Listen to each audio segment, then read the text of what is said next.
आज जो हमारे गेस्ट हैं यहाँ पर, वो एक प्रोफेशनल बॉडी बिल्डर है। उन्होंने नेशनल लेवल पे भी और इंटरनेशनल लेवल पे भी बहुत सारे कॉम्पिटिशंस जीते हैं और यूट्यूब पर उनका चैनल है जहां पर उनके 4 मिलियन से ज्यादा सब्सक्राइबर्स हैं। Please give an energetic and warm welcome to the one and only Yatinder Singh.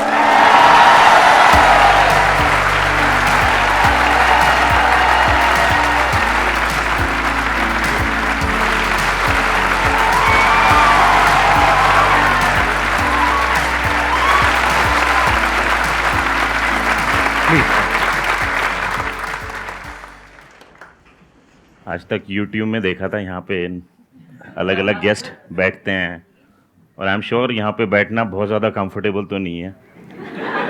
उसका एक रीज़न है, मैंने बतेरी वीडियो में बोला, सभी दर्शकों को मेरा नमस्कार, कैसे हो आप सभी लोग। एक नया वीडियो लेके आपके सामने फिर हाजिर हूँ, बट आज संदीप सर के सामने बैठ के थोड़ा नर्वस हूँ। बट इतना नर्वस होना तो शायद बनता है। देखो तो सामने कौन बैठा है। अरे सर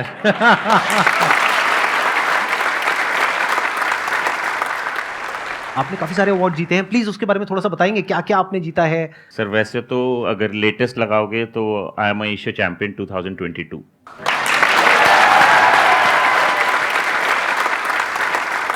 आई थिंक हर एक खिलाड़ी का सपना होता है वो अपने देश को रिप्रेजेंट करे, ना कि रिप्रेजेंट करे उसके लिए एक मेडल लेके आ सके। दैट इज़ अ कंट्रीब्यूशन एक खिलाड़ी जो अपने तरीके से कर सकता है। 80 kg में मेरा गोल्ड आया एंड फिर क्या होता है कि जब आप हर वेट कैटेगरी के एक एथलीट होता है, जैसे स्टार्टिंग फ्रॉम 65, 70, 75, 80, 90, 100 प्लस, तो ऐसे 10 कैटेगरीज होती हैं। बट 10 कैटेगरीज में हर एक कैटेगरी के चैंपियन को भी वो फ्रंट में बुलाते हैं और उनमें से एक को बनाते हैं वो champion of champions. So I am a champion of champion sitting in front of you.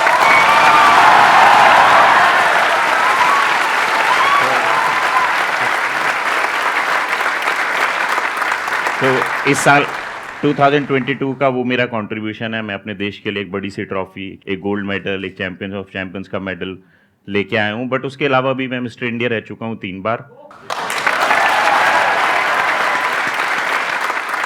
अब आप ये तो नहीं पूछोगे ऐसी कितनी उम्र है मेरी। इनफैक्ट मैं पूछने वाला था आपसे कि आपकी एज कितनी है जब आपने मिस्टर एशिया का टाइटल आपने जीता, चैंपियन ऑफ चैंपियंस, तब आपकी एज कितनी थी? 25 दिसंबर को मैं 40 साल का पूरा हो जाऊंगा। तो यानी अगर 3 महीने पुरानी मैं बात कर रहा हूँ तो आई एम रनिंग 39। बट जब मैंने पहला कंपटीशन पार्टिसिपेट किया था 2001, so it's being 22 years I am continuously participating और अपनी कंट्री को रिप्रेजेंट कर रहा हूँ, मेडल्स लेके आ रहा हूँ। बट अभी इस एज में बहुत सारे खिलाड़ियों के सवाल खड़े हो जाते हैं आफ्टर 36, क्योंकि बॉडी बिल्डिंग एक ऐसा पेशा है जिससे आपको निरंतर लोहे से लड़ना पड़ता है। रोज़ जिम में जाके 4-4-5 घंटे लड़ना लोहे से, फिर उस तरह का डाइट फॉलो करना। आई थिंक 36 में मोस्ट ऑफ द एथलीट्स जो हैं वो रिटायरमेंट ले लेते हैं। तो मेरे ऊपर भी 2018 में ये सवाल उठा था, क्योंकि 2018 में मैं अपनी वेट कैटेगरी में गोल्ड आया था बट चैम्पियन ऑफ चैम्पियंस नहीं बन पाया था। बट 2018 के बाद 19 में कोविड, 20 में भी कोविड रहा, 21 में कोई कॉम्पिटिशन नहीं हो पाया। तो 36 से फिर वो मैं 37 हो गया, 38 हो गया, 39 हो गया। बट बहुत सारे लोगों के सवाल थे कि यतिंदर सिंह फिनिश हो चुका है अब एज एन एथलीट, क्योंकि जब मैंने यूट्यूब पे वीडियोस बनानी शुरू करी कोविड के दौरान, बहुत सारे लोगों ने मुझे उंगली उठाई कि अब तो ये बस यूट्यूबर बन के रह गया, इसके अंदर का खिलाड़ी मर गया। तो इस साल मेरा बस यही चैलेंज था कि मेरी जंग मुझी से है, किसी और से नहीं, और अगर है खुद पे विश्वास तो तुझे कोई रोक सकता नहीं।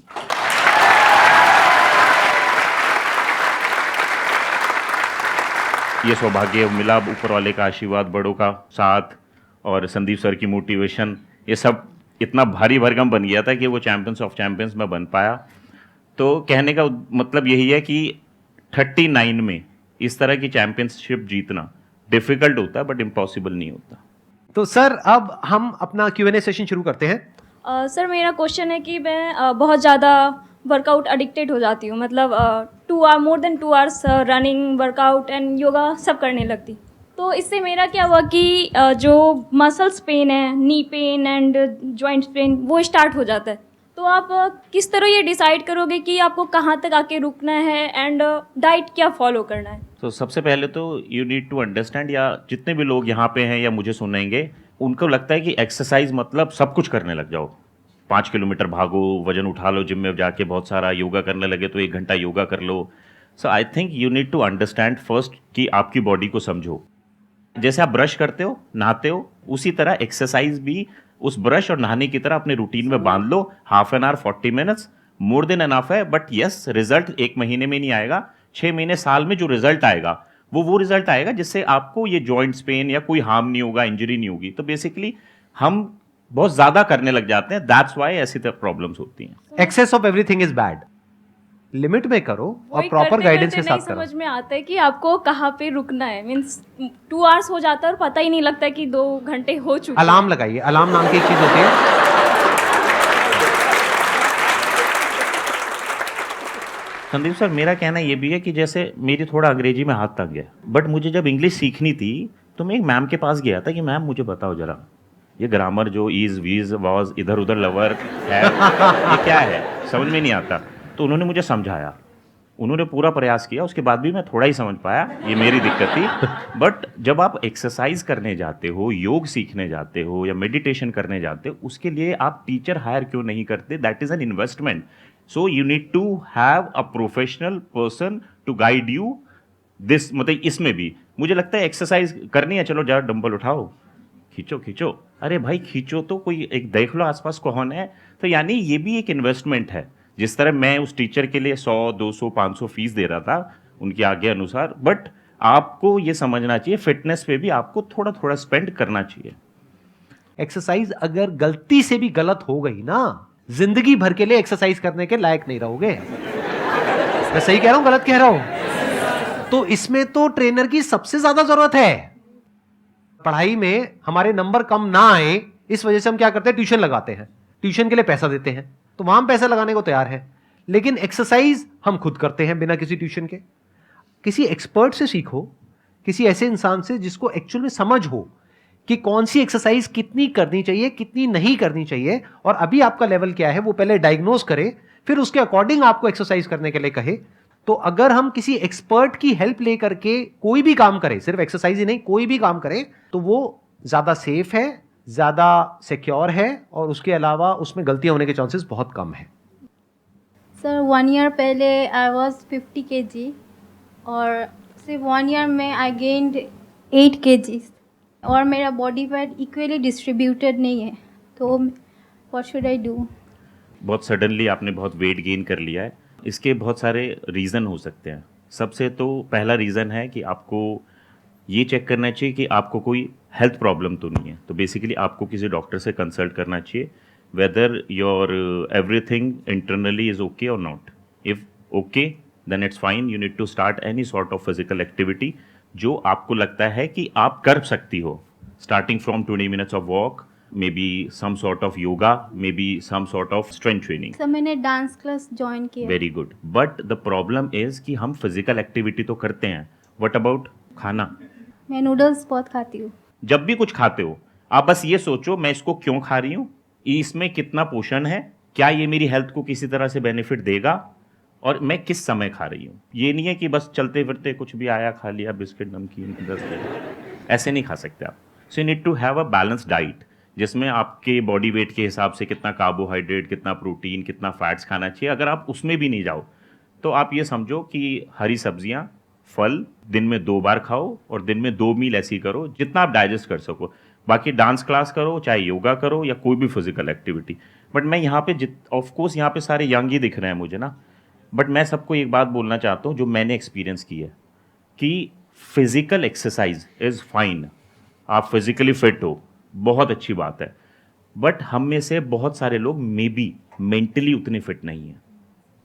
तो मैंने ये 3-4 साल में अनुभव किया है कि यार फिजिकल फिटनेस पे तो बहुत ध्यान दिया, what about mental strength, mental fitness? एक आदमी तंदुरुस्त है ये कैसे पता लगाया जा सकता है? तो physical fitness, mental fitness and emotional fitness, जब तक ये तीनों नहीं मिलेंगे तब तक हम ये नहीं कह सकते कि इस आदमी के बाइसेप्स हैं तो ये फिट होगा. ये कोई पैरामीटर नहीं है. पैरामीटर जब आपके ऊपर कोई इमोशन गिरता है, आपके घर में कोई ट्रेजेडी हो जाती है, आपका कोई अपना बीमार हो जाता है, तब उसको आप कैसे लेते हो, कितना स्ट्रांगली आप उसको ले लेते हो, दैट इज योर इमोशन. कोई आपको छोड़ के चला गया, आपकी गर्लफ्रेंड छोड़ के चली गई, रो रहे हैं, आंसू बहा रहे हैं, तो ये तीनों पैरामीटर्स आपको चेक करने चाहिए। वजन घटना और वजन बढ़ना इज नॉट द पैरामीटर कि कोई हेल्दी है कोई अनहेल्दी है। एंड सर डिप्रेशन के टाइम कैसे खुद को मोटिवेट करे? अरे नहीं नहीं, अब हम आगे चले गए सर बैठे हैं यहाँ सर आपने बोला मेंटल स्ट्रेंथ पे। सर आप मेंटल स्ट्रेंथ क्या होती है, आप बताइए, आपके हिसाब से क्या होती है? मेंटल स्ट्रेंथ मतलब मेंटली फिट, मतलब क्या, आपको कैसे पता लगेगा कि आप मेंटली फिट हो या नहीं हो? मतलब आप हैप्पी हो, you are living your life, enjoying your life. नहीं, देखिए ध्यान से समझिए, अगर मैं आपसे पूछूंगा ना हेल्थ की क्या डेफिनेशन है तो आप नहीं दे सकते।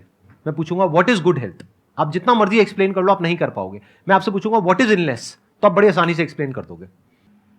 डॉक्टर के पास जाते हो, आप बताते हो ये बीमारी है, अच्छा उसका ये इलाज है, उसका ये कॉज है, आप ये मेडिसिन ले लो, इससे ठीक हो जाएगा। तो ऐसे ही मेंटल हेल्थ में ये छोड़ दो ये इमेजिन करना कि मेंटल हेल्थ नाम की कोई चीज है, कोई चीज नहीं है। सिर्फ मेंटल प्रॉब्लम्स हैं, माइंड के लेवल पे कुछ प्रॉब्लम्स होती है।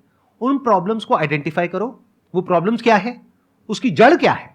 वो जड़ आपके बचपन में हो सकती है, प्रेजेंट जो आपकी कंडीशन है उसमें हो सकती है, कुछ रियल हो सकता है या फिर कुछ इमेजिनरी हो सकता है। उसको समझ करके उसको सॉर्ट आउट करना is the solution of a problem at the level of mind. उसके बाद में जो बचा रह जाता है उसको आप बोल सकते हो वो मेंटल हेल्थ है।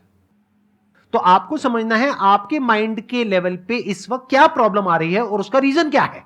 वो रीजन रियल भी हो सकता है और इमेजिनरी भी हो सकता है। इमेजिनरी अगर प्रॉब्लम है तो उसका क्या करना है, मान लो इमेजिनरी प्रॉब्लम मतलब क्या, आपको रात को जब आप अकेले कमरे में सोते हो तो आपको ऐसा लगता है कि नीचे बेड के नीचे कोई भूत है और ऐसे हाथ आएंगे और आकर के ऐसे आपको पकड़ लेगा। तो अगर ये इमेजिनरी प्रॉब्लम है तो उसका तोड़ क्या है, बताओ उसका सोल्यूशन क्या है? बेड के नीचे देखो, बेड के नीचे देखो। एग्जैक्टली, किसने बोला, हाथ ऊपर करो, क्या सही बात बोली है। बेड के नीचे देखो, फेस योर फियर।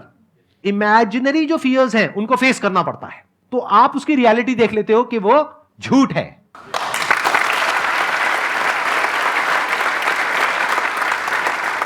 भूत को आप मार नहीं सकते हो, भूत के लिए कोई दवाई नहीं है, भूत का कोई इलाज नहीं है, क्योंकि भूत है ही नहीं।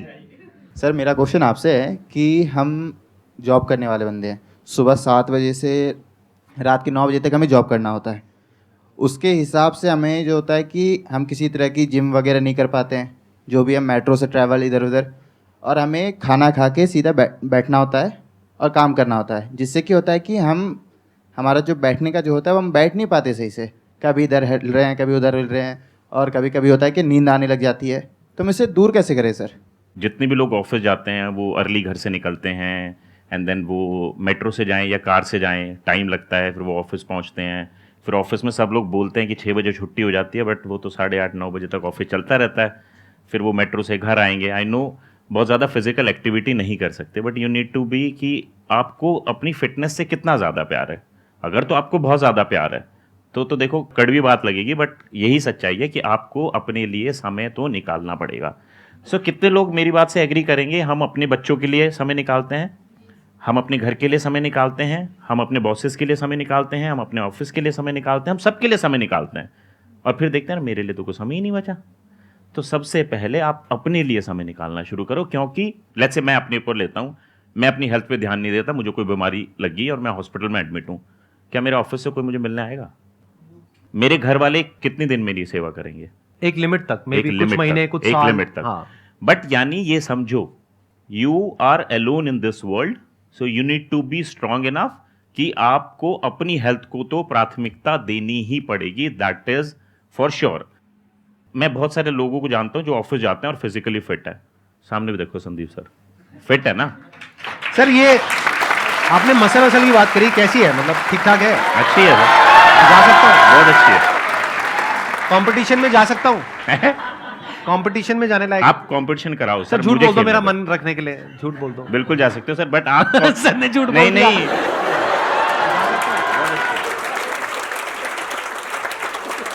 तो जितने भी लोग ऑफिस जाते हैं, बिजी शेड्यूल है जिनका भी, अपने ना खान पीन का बहुत ज़्यादा ध्यान रखा करो। बहुत सारे लोगों को मैंने देखा है अपने अराउंड में जो पेट भरने के लिए खाते हैं। पेट तो आप बर्गर से भी भर सकते हो, पेट आप पिज़्ज़ा से भी भर सकते हो, बट पेट आप सब्जियों से भी भर सकते हो, और पेट आप न्यूट्रिशियस फूड से भी भर सकते हो। तो आप आज से ही एक बात दिमाग में बिठा लो, पेट भरने के लिए नहीं खाना। जो भी खाना होगा मेरी थाली में या मेरे टिफ़िन में, उससे मुझे कितना पोषण मिल रहा है वो बहुत ज़्यादा ज़रूरी है, नंबर 1।